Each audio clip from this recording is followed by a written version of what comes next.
October already delivered one surprise: President Trump and First Lady Melania Trump testing positive for COVID-19. Wednesday night could deliver another, the one and only scheduled vice presidential debate between Mike Pence and Kamala Harris could be a showstopper.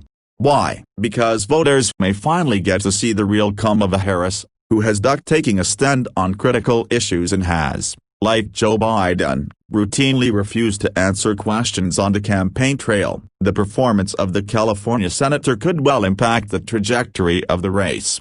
The VP debate, normally a snoozefest, looms large because Biden turns 78 next month and has on occasion appeared incoherent and confused. Many doubt his ability to serve a full 4 years, much less 8. That puts the heat on Harris, who could become president if Biden wins and is forced to retire. The VP face-off will also likely be a dress rehearsal for 2024. Win or lose on November 3, Harris will almost certainly be a Democrat presidential candidate 4 years from now. Mike Pence could well top the Republican ticket.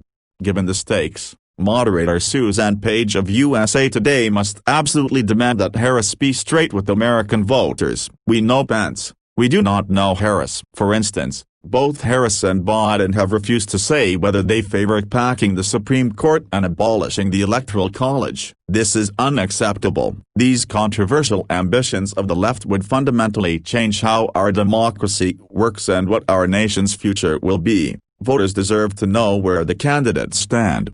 The VP debate is rarely a hot ticket. In 2016, while the first debate between Trump and former Secretary of State Lady Hillary Clinton attracted a record 84 million viewers, only 37 million people bothered to watch VP candidates Mike Pence, then governor of Indiana, and Democrat Tim Kaine, senator from Virginia. Indeed, the only VP debate that ever caught the nation's attention was the 2008 encounter between Joe Biden, running with Barack Obama, and Alaska Gov. Sarah Palin, when 70 million Americans tuned in. Palin drove up the audience. She was new and untested, and at times controversial. But the real reason for the interest in that debate was that the media had alarmed the nation about 72-year-old McCain's health. The New York Times and other liberal outlets published numerous articles darkly hinting that McCain's several bouts with melanoma could kill him. They were wrong. The Arizona senator died 10 years later of glioblastoma, a form of brain cancer. Nonetheless, concern about McCain's ability to survive 8 years in office raised the stakes for his VP pick. Today's situation is similar. In the recent debate against Trump, Biden confounded viewers with sentences like, the 200 mil, the 200,000 people who have died on his watch. How many of those have survived? Biden's frequent lapses are alarming and possibly explain why the former VP hid out in his basement for so many months. That puts the spotlight on Harris. Like her running mate, the senator is campaigning as a moderate, though, like Biden, she is no such thing. In 2019, GovTrack scored her the most liberal among all senators, and noted that she joined bipartisan bills the least often compared to Senate Democrats. Also, like Biden, Harris' positions on numerous issues, like law and order, appear as fluid as milk. Mike Bloomberg, endorsing Harris in his eponymous magazine, lauds the candidate for having improved California's criminal justice system by making the data more transparent. Data collection. That's what Bloomberg highlights as Harris' accomplishments during her terms as district attorney, and then attorney general. What Bloomberg ignored, because it is controversial to today's Democrats, is that she was considered a tough prosecutor, going hard after gangs and other criminals and winning the endorsement of police unions.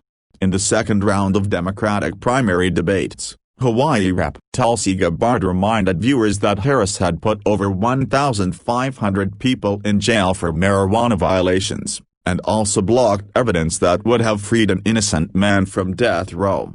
No wonder that Harris, who made a big push to win over black voters in South Carolina, failed to get traction. Today, of course, Harris has pivoted to the Democrat mainstream, agreeing that the U.S. is systemically racist. She has called Black Lives Matter brilliant and described the protests that erupted into violence an essential component of evolution in our country. Do black business owners whose shops were burned to the ground in Minneapolis or Seattle agree?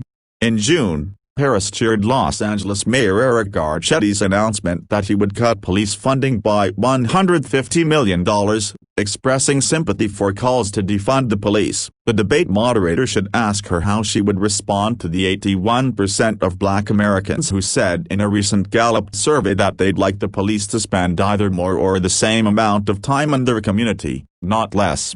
On abortion, Harris proudly earns a 100% rating from the Planned Parenthood Action Fund and from the abortion rights group NARAL. While many Americans support women's right to choose, 79%, according to a YouGov poll, disagree with Democrats' push to allow abortions up to the moment of birth, as is legal now in New York State. Harris has coyly said that the timing of an abortion should be left up to the woman. Also, she voted against the Born Alive Abortion Survivors Protection Act, which would penalize doctors who refuse medical care to a child born alive after an attempted abortion. Some 82% of Americans oppose withholding care from newborn babies.